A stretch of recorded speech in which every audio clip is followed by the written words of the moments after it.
Welcome to our Wednesday edition of Chris Fabry Live, the program from the heart to the heart for the heart. We try to be as helpful and practical as we can be on this daily conversation. And yesterday we talked about the happiness crisis and how parents can often contribute to their children's struggles by keeping them from making mistakes or failing, facing adversity. I found that conversation helpful on a number of levels in my own life.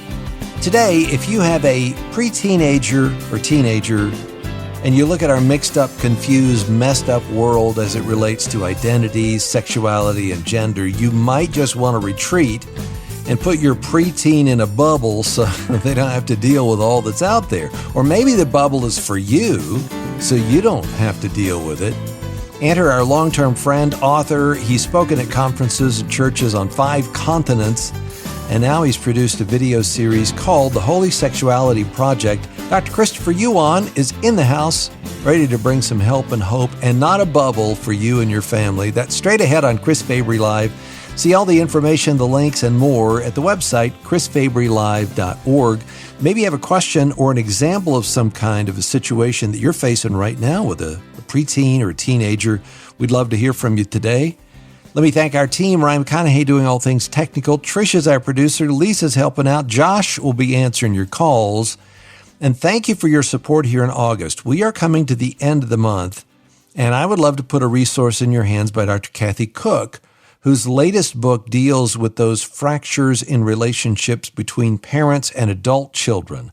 A listener gave a gift last week and said this: I find whenever I open the Moody Radio app and listen to Chris, there's always a topic being talked about or discussed that I'm dealing with in my life right now. For example, yesterday, my 2 older brothers expressed their resentment and disappointment in my father. They do not wish to continue a relationship with him. I know this book will actually help my mother to help my father see his own faults and the responsibility he has toward my brothers.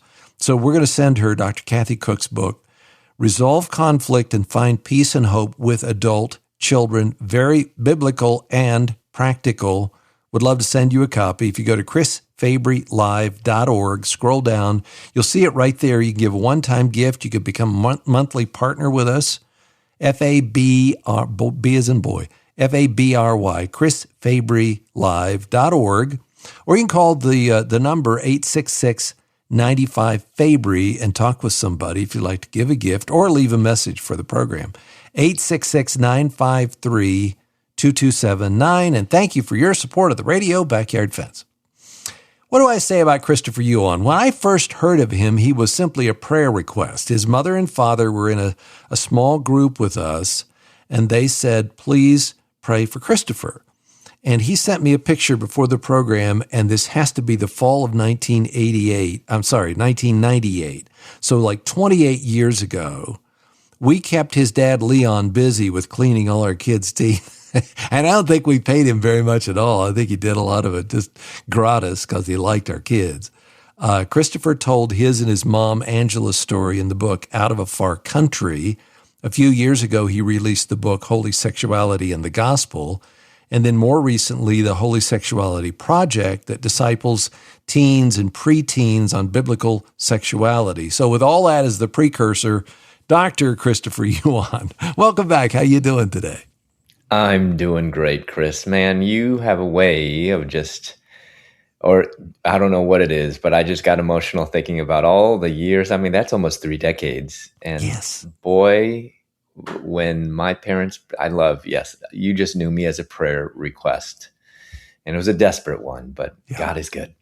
Well, and that picture that you sent me was before you actually went to prison. And that's so, right. And they were asking, pray for Christopher. And they knew that, what was going on in your life and that, how you were struggling. They had no idea what was ahead though, did they? They didn't. No, I mean, you say they knew something, but they didn't know all the details. Yeah. And boy, they found out much later, especially after writing our book, which you also helped us with. But God is so good. And just that picture that I did send you, so sweet. It also had my dad there, who's now with the yes, Lord, and right. Missing a few of your children because you had more. You and Andrew had more. Well, that's the But thing. I just told my youngest son was downstairs, and I said, I'm having Christopher on. You know the name, and then I just told his story, just kind of a flyover, and his eyes got real really big, with all the things that you have been through. mm, And then we go back to last Thanksgiving. I think it was the day before yeah. Thanksgiving. We aired a program with you about this dramatic story, an accident that you've been through. So for those who heard of you and what happened about a year ago, give us an update. How you doing? Well, I think God just likes to do crazy things with me.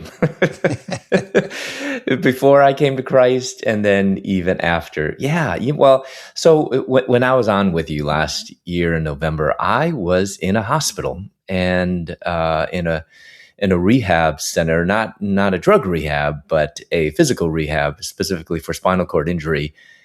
I'd fallen and I literally was paralyzed, not knowing if I would be able to walk ever again. And so when we were interviewed, I was actually walking. I was not, I think I had just gotten rid of my walker. I don't remember what it was in November, but things were just, Chris, it's so amazing how God made our bodies and how resilient our bodies are. Even in my I just had my birthday, and so I'm 56 now, which is crazy. But even at an age like this, God has made our bodies to just bounce back often. And I was walking, and it was December 6th, I believe, where I literally walked out of the hospital. Not everyone that goes to this is Craig Hospital in Denver, Colorado. I was medevac there, and I literally was able to walk out. So that God is just so good. Yeah. Yeah, and there was a story in there that you told us about. There was somebody in the room with you, Yeah. and you were going through a huge amount of pain, but Yes. he was asking some really deep spiritual questions, and God was using you even there, wasn't it? Isn't that crazy? And it was my prayer when this happened. It was December 22nd, and I just prayed with my mom. God is sovereign, and why did He allow this to happen? And I just told my mom it was right after my surgery, or I don't know if maybe it was right after or before, because my surgery was a day after on December 23rd. And here's my mom, 83 years old. I had committed to take care of my mom after my father passed 3 years ago. And here I am on my back, and I'm thinking, I don't know if I said this in November, but my first words to my mom when I fell off my inversion table because I didn't lock my feet in, and I literally my legs were noodles, my hands were not functioning. I was able to move my arms, and I just kept saying, "I'm so sorry. I'm so sorry." She's like, "What? Why are you saying I'm sorry?" I'm like, "I'm supposed to take care of you now." I figured she's going to have to take care of me. I really didn't know if I was going to be able to walk again or do anything. And yeah, but so the story of I told my mom that I am committed that no matter what, the gospel's going to go forth. So I prayed that prayer, and Chris, 2 days later, this happened. Talked to David across the way. He said, "Hey, at 1 a.m. in the morning, shared in the gospel. God used that." And I said, let's pray. I said, if you're ready to accept the Lord, and God had been working in his life. He was raised in the church, but walked away. And he even was like, I don't know if God is using this. He was, he wasn't paralyzed, but he had a head injury. He fell, and a homeless person had pushed him, and he worked at like El Pollo Loco or something like that. Shared him the gospel, and he was ready to accept the gospel. We prayed, and I told him, this prayer doesn't save you, but it's the beginning of this relationship and this conversation with the Lord. And I shared this on social media, and one of his relatives responded back and commented, like, we were praying for David. It was a dark time for him, but God uses the darkness, and for his glory, the gospel went out. So then a week later, if you remember, another guy, he was shot 3 times in the stomach and lived. And I told him, just, I'm just being more and more emboldened for the gospel. And I told him, you are not here on mistake. You are alive. And he's like, I know. Shared him the gospel. We prayed. He gave his life to the Lord. His mother's a Christian. His mother was praying for him this whole time. I got to know his mom. And, my parents and I have always been committed to the gospel after God had so radically transformed our lives. And it was kind of a more urgency, even after Dad passed away.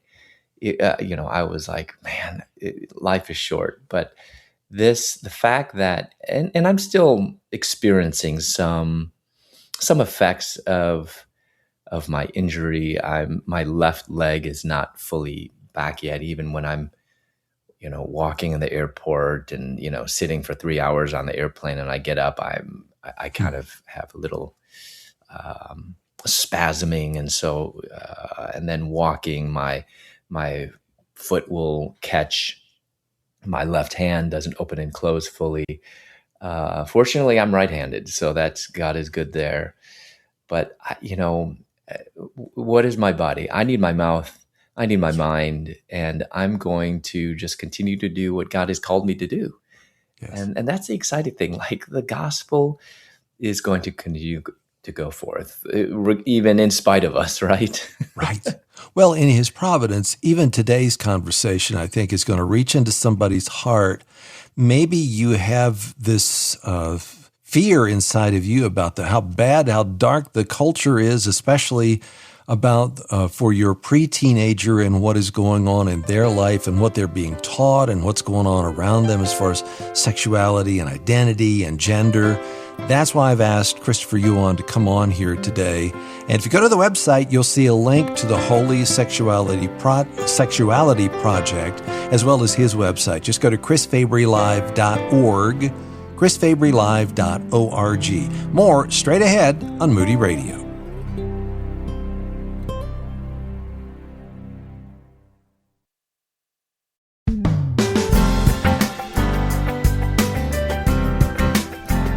Dr. Christopher Yuan is with us today at the Radio Backyard Fence. Here's the number. You want to ask a question, you want to make a comment, 877-548-3675, 877-548-3675. I have to read this to you, though, Christopher, because as you're telling your story and you're talking about God and his sovereignty allowing all this, it reminded me of, I've been going through Spurgeon's The Treasury of David, and it's in a lot of different forms.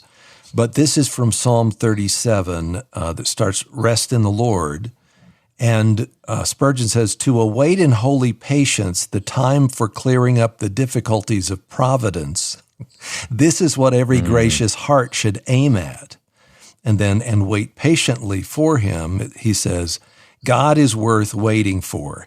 In a story, we wait for the end to clear up the plot. We ought not to prejudge the great drama of life, but stay till the closing scene."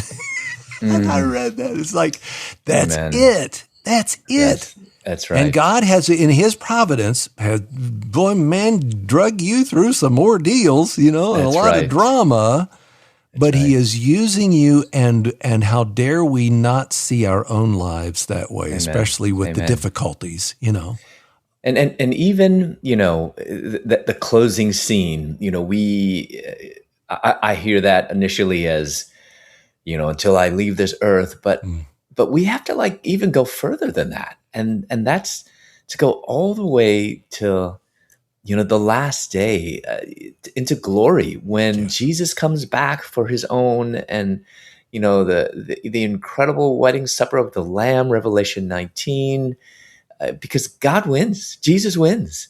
I love what Nancy Lee DeMoss says, or Nancy DeMoss Wolgemuth, heaven wins. And we have to live in light of that, because like you said earlier, isn't it so easy to get caught up in the news feeds and the news reels and all of this, and and the politics, which news loves to, everything is doom and gloom.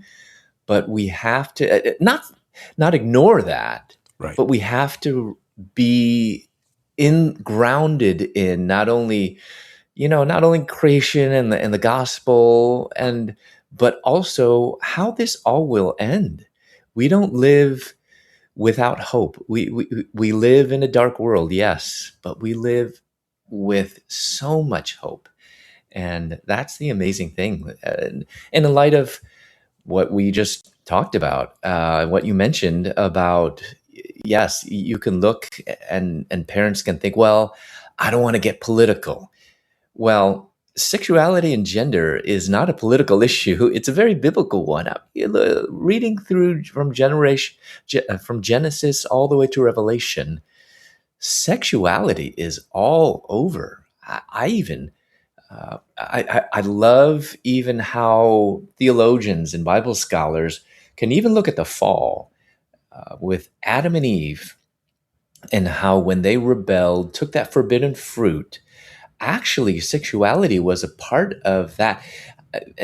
They covered themselves. What did they cover? They covered their private parts, and that we see this direct tie-in of effect of how sexuality was so deeply impacted by the fall. So we can't just relegate this as, well, this is just a cultural issue, or this is just a political issue. This is a real issue that touches on politics, that touches on culture, but it's throughout Scripture. It is a part of the fall. Is a part of human. It is a part of our experience as human beings that we need to help our kids, teens, preteens, and even little kids. And I know some people are like, why in the world would we want to expose our little kids to sexuality? Well, here's why. The world is. And we don't want the world to be the first ones.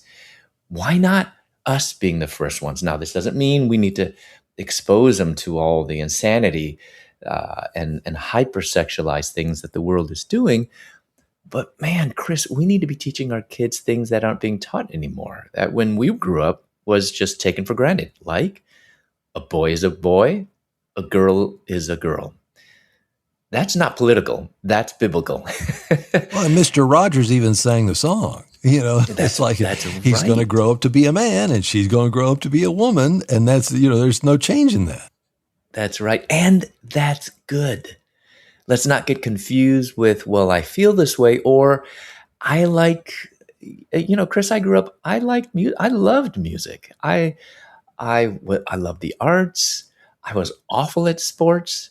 That did not make me less than a boy, but the world certainly said so. Girls who like to climb trees, that doesn't make you less than a girl. You're just a girl who likes to climb trees. And we need to communicate that, because today, it used to be, you like to climb trees and you're a girl, you're a tomboy. I almost, honestly, Chris, even though I don't kind of agree with that, you're just a girl who likes to climb trees. I would like to go back to that, because you know what it is now, Chris? You like to climb a tree and you're a girl, you are now a boy. Yeah, not just a tomboy, because tomboys are, girls that act like boys, but you need to transition and you need to do all these things, and you need to hide this from your parents. So this is not just a minor issue. We need to see how to do this. So this is also ties into my whole visit at Craig Hospital, that in my recovery, while I was there sharing the gospel and doing this, I thought, the enemy wants to slow us down, and we're not going to slow down. And the thing that I was working on before my injury was this video project. We had already finished the teens, and I was working on one for preteens, for 9 to 12-year-olds, and then my injury happened. And so we actually even flew out my assistant, Ethan, from Canada to come help me, because I couldn't type. I couldn't move any of my fingers, and it was slowly coming back. And then I was basically typing with one finger, hunting and pecking, and that was super slow. So he came, helped me. I was doing meetings. I had to put our team of 36 animators and illustrators, sound engineers on hold for 3 months, and I was slowly picking up. But praise the Lord, we finished a little behind schedule, but we got it out in June, and we're so excited because the issue that I think sometimes we make mistake on is we think, well, I need to talk to my kids about sex. Yes, we do, but more importantly, we need to start with God. We are created in God's image. Man, that has a huge impact today, especially on sexuality and gender, because people think, well, I don't have value. I don't have purpose. I need to find my value. I need to find my purpose. We don't. We don't create our purpose. God gives us a purpose. We don't create our own value or dignity. God has created us in his image, and we have value and dignity, and that's not a mistake. And because we're created in his image, when we actually look at that verse, Genesis 1, verse 27, God made us. God made man in his own image. In the image of God, he made him. Male and female, he created them. In that one verse, it's a 3 parallel lines of poetry. Male and female has this correlation with being created in the image of God, that the image of God is eternal, male and female is eternal. Being created in his image is essential to being human, while being made male or female is essential to being human. God is not male or female. He created male or female. We need to teach that to our teens, our preteens. And, we're not stopping there, Chris. I'm actually even though the preteen came out, we have actually begun ones for little kids. And so if you're listening right now and you've got some little kids at home, or you've got 4 to 8-year-old, grandkids, we have them in mind because they're not being taught in schools anymore. The things that God made you in his image, or that you're just a boy, you're a girl, and that's a good thing. So that's the exciting thing, that we're able to be discipling our kids and helping them through this beautiful, beautiful reality. So the 9 to 12 is finished. The teen is finished for the Holy Sexuality Project, and you're working on 4 to 8-year-olds. What so far has been the response of the people who have gone through the curriculum, who've seen the videos, and it's all full animation and sound, and it looks gorgeous? Yeah. So the teen and preteen is animation with live action. So I'm kind of teaching in a studio, and then we kind of go back and forth with illustration, helping to, the animation to help illustrate the points that I'm making. The ones for 4 to 8-year-old is full animation. I'm just over the moon. I'm so excited with how this is going to look. It's going to be geared for little kids. Again, we're not going to be exposing them to sex or intercourse. We're teaching them really basic things about God. God made you in his image. We're all sinners. And what does that mean? Well, the sin affects our thoughts. So we're confused sometimes. The sin affects our hearts. So we have desires that don't always desire after God and his ways, and his law and his commands. And sin also affects our identity. Chris, if we don't get identity right, and this is why I fear sometimes Christians, even pastors, youth pastors, especially Christian leaders, get this wrong. They begin with love, what's wrong with that?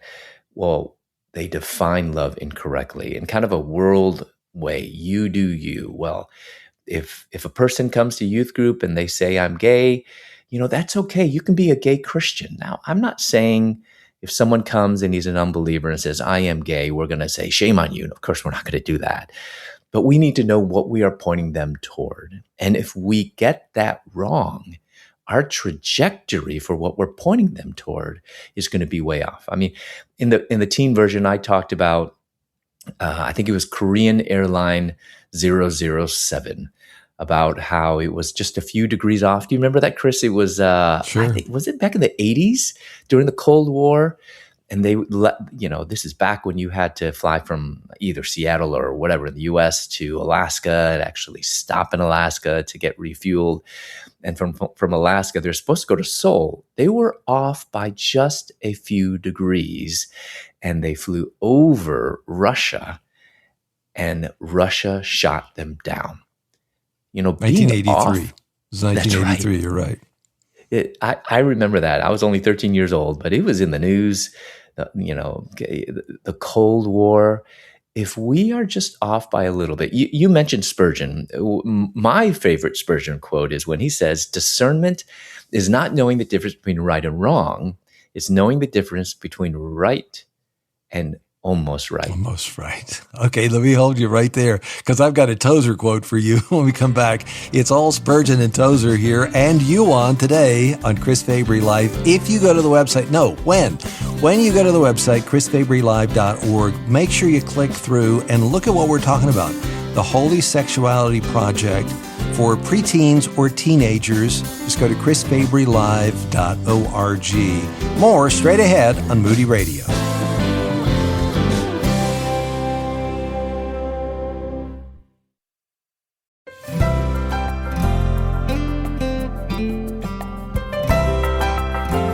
Author, speaker, Dr. Christopher Yuan is with us today at the Radio Backyard Fence. Holy Sexuality and the Gospel was a book that came out a few years ago, and now the Holy Sexuality Project is out. It disciples your pre-teenager and your teenager on biblical sexuality, and they're working on the 4 to 8-year-olds as well.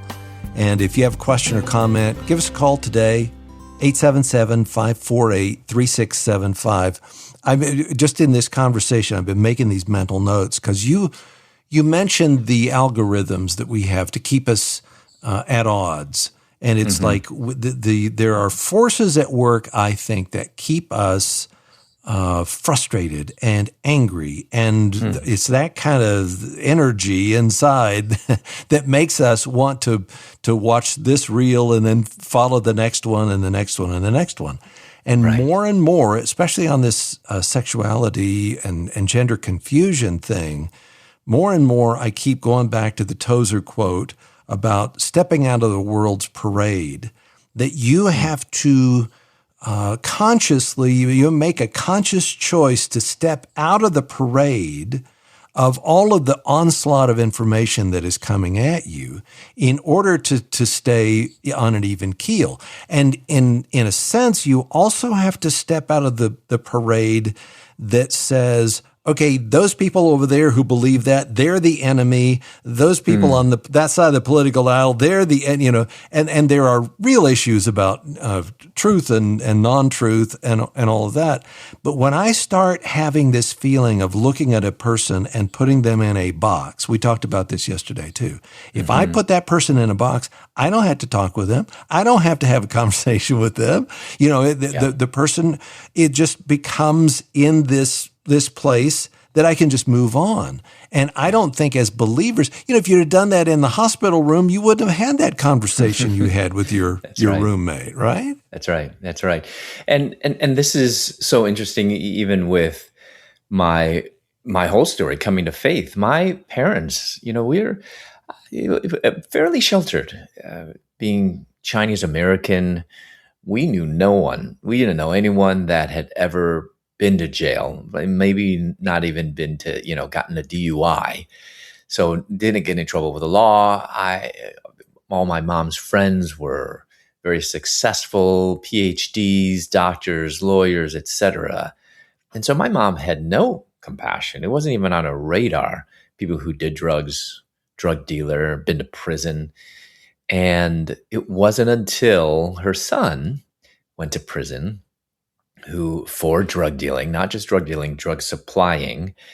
Her son, who came out very defiantly, very publicly as a quote unquote gay man, and this is back in the 90s when there was a huge stigma around this, that then she realized this is real, this is personal, and God gave her compassion.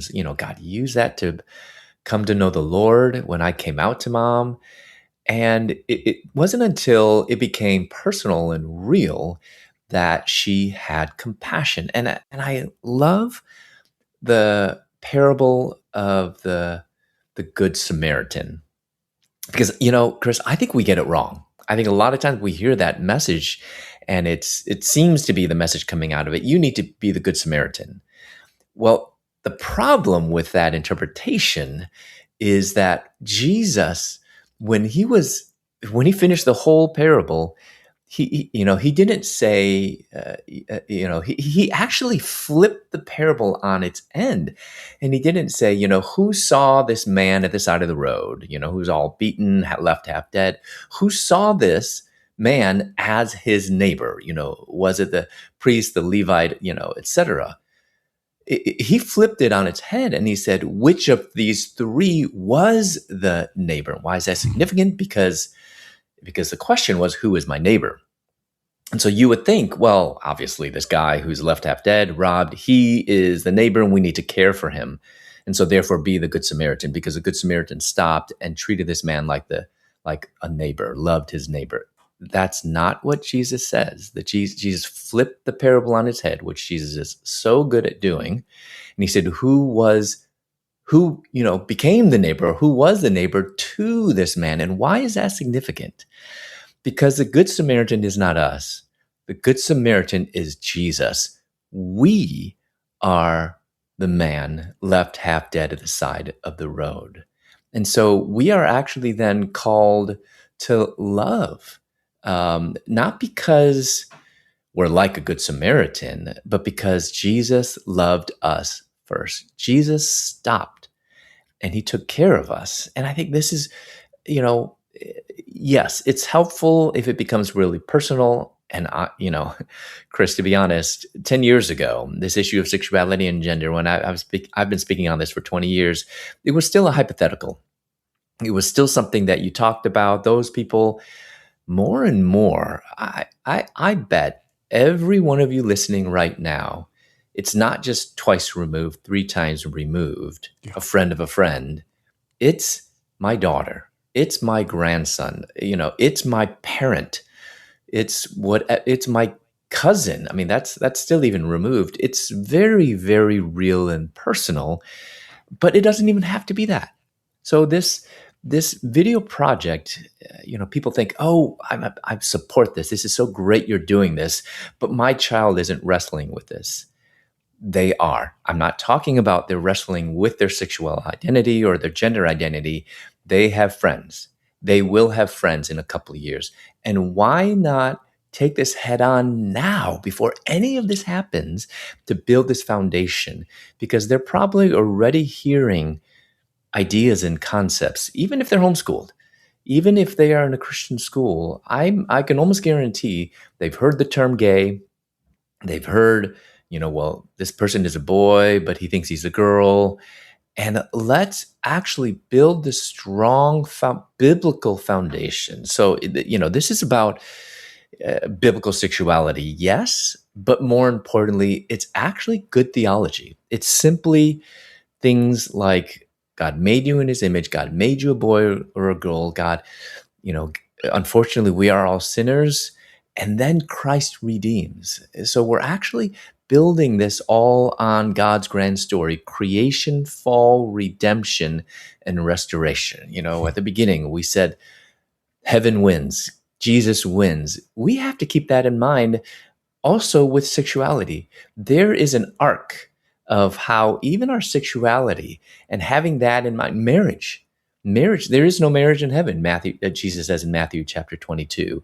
And that's because it's going to be fulfilled in Revelation 19 when Christ comes back, and the incredible, I can't wait for the wedding supper of the Lamb. What a great party that will be. And we'll all be worshiping the Lamb who came and is taken his bride, and we are his bride, the perfect spotless bride. Having that in mind, and that's comforting for me, even as a single man who's open to marriage, a biblical marriage, that we actually will all individually be single in eternity. Corporately, we will be wed to the Lamb of God. And having kids understand that even in their singleness as a teenager, that God can still use them in their singleness before God provides for them marriage, and understanding how this all points to Christ. all marriages should reflect Christ in the church. I think even in our singleness, we need to reflect Christ. And if we lose sight of Christ when we're talking about sexuality and gender, we're losing sight of everything. We're losing sight of the gospel. We're losing sight of the opportunity to share the good news of not just being saved, not just being redeemed, not just being justified, but being sanctified. So this isn't just about sexuality. It's about holy sexuality. Christ is the only one who is holy. And, it's our kids are being discipled for sure. The question is, who is discipling them? And so parents are, they're thinking, man, I'm not prepared. I'm scared. Okay. You know what? Let me ask you that question, because there's probably a parent listening right now who says, I can't have that conversation. Yeah. And the thing that I like most about what you're talking about and this project, well, I'll tell you that when we come back from a break. Dr. Christopher Yuan is with us. Go to chrisfabrylive.org, click through to the Holy Sexuality Project. The preteen is now available. The teen version is available right there. Just go to chrisfabrylive.org. More with Dr. Yuan straight ahead on Moody Radio.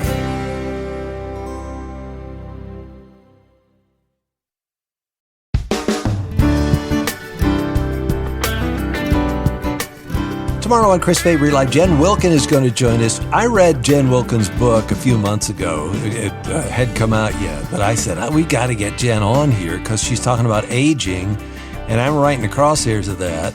And she says that the whole idea of what the culture is doing is aging is this steep decline where you go from relevance to irrelevance, and you warehouse people and you put them away, and they're no longer viable. They're not important anymore. She said that's not true, especially from a biblical perspective. So we're going to talk about that tomorrow. But I really wanted to have Dr. Christopher Yuan back today to talk about holy sexuality and that project and the video that is out there for your teenagers, your pre-teenagers. This is for parents or grandparents and the children together as you learn and go through this.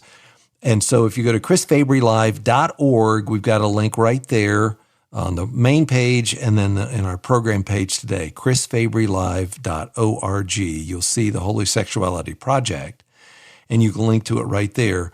But I mentioned before we went to the break, what I love most about this, and it kind of is what we were talking about in the last segment.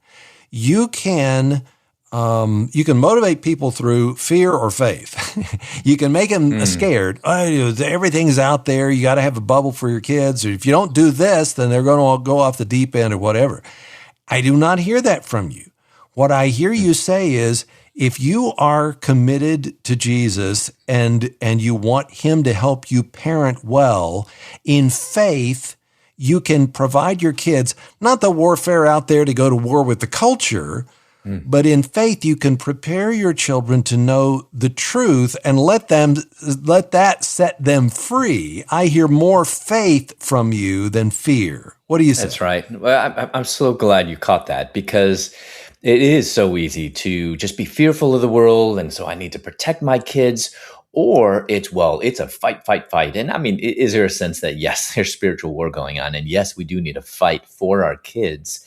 But I think more than that, it's about the gospel. And this is why sexuality needs to be about the gospel. I would say the resources in the past seem to focus on behavior management. Don't do this, don't do that. Do this, don't do that. Yeah, and it's about chastity, which is great, and purity, which is important.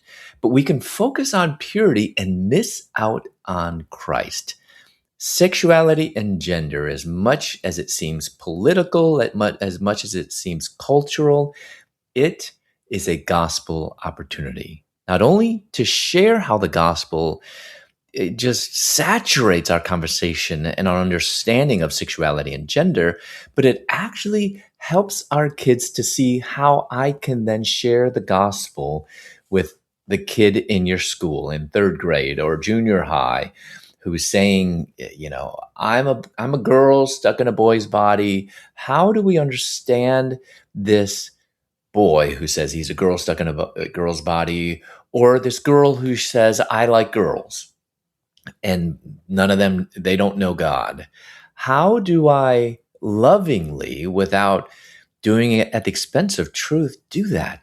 Boy, if we can set up our kids with that, this is the whole purpose of the Holy Sexuality Project. It's not simply to say, this is what biblical sexuality is, which we do.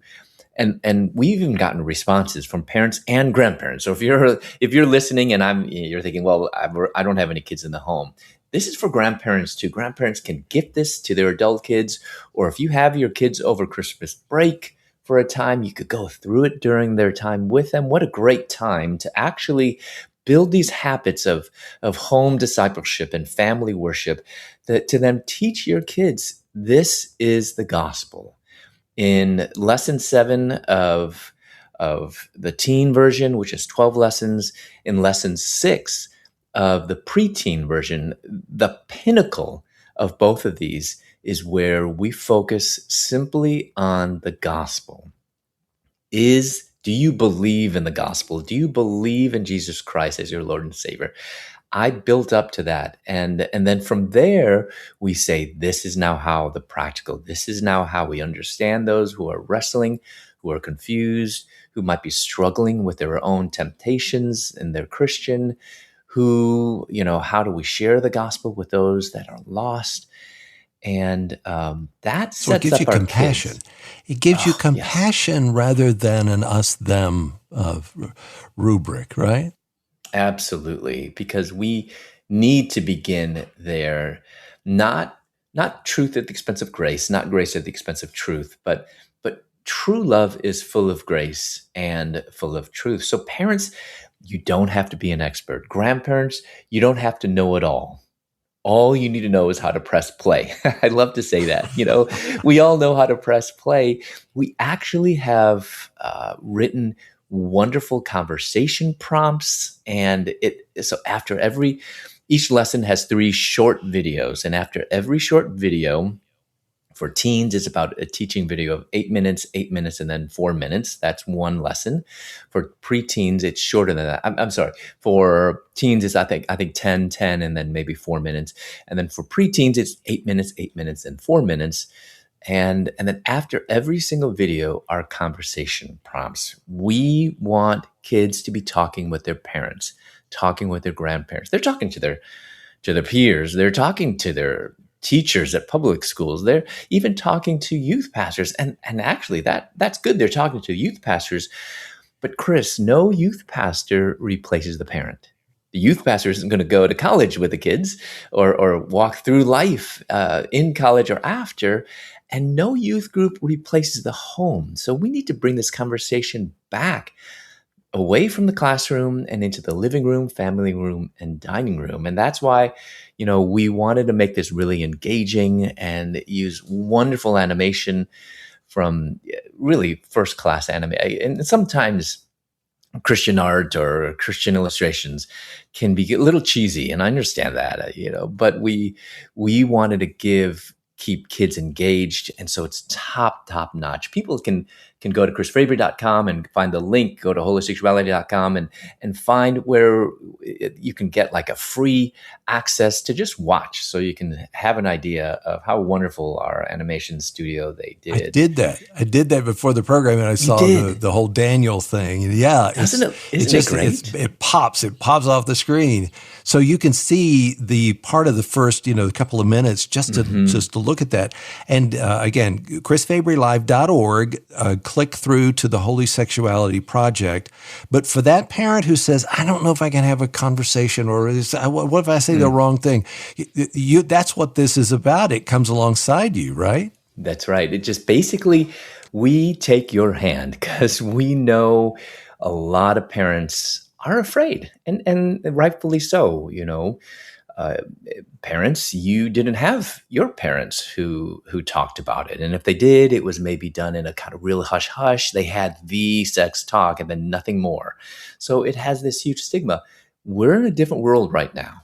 And kids, they talk about sex all the time. They just don't think they can talk about it with their parents. So this is something that every single household needs to have sooner rather than later. And I'm sure you know this, Chris. Animation is not cheap. They charge 24 frames per second. And we talk with a lot of large Christian organizations who wanted to partner with us. They wanted to charge like $300 per license. So my parents and donors funded it. It's only $20. Every household we want to have it. Every grandparent can gift it to their kids so that we can have gospel conversations at home. Yeah, and I like that vision right there, to have these, to foster those kinds of conversations that they're already having, on the playground or the bus or wherever they're talking with their friends, to have this in the home rather than out there. So again, here's the link at chrisfabrylive.org to the Holy Sexuality Project. You'll see the preteen version. You'll see the teen version. Soon, the fully animated 4 to 8 year old version. We'll let you know when that's out. Christopher, I'm so excited about this. I have been ever since, you first started talking about this whole idea. Congratulations on where you've been and where you are and where you're going and what God is doing in you and through you. Thank you so much. You're just such a great friend, and you always help support us. Dr. Christopher Yuan. Again, you can find out more about him. We have a link to his website as well if you'd like to have him come speak or see him where he's speaking on some 5 continents. He's been all over the world. But if you go to chrisfabrylive.org, we have a special link there for the Holy Sexuality Project, preteen and teen version. chrisfabrylive.org. Come on back tomorrow. If you are in an age bracket that's a little older, I want you to listen to Jen Wilkin tomorrow here on Chris Fabry Live, production of Moody Radio, a ministry of Moody Bible Institute.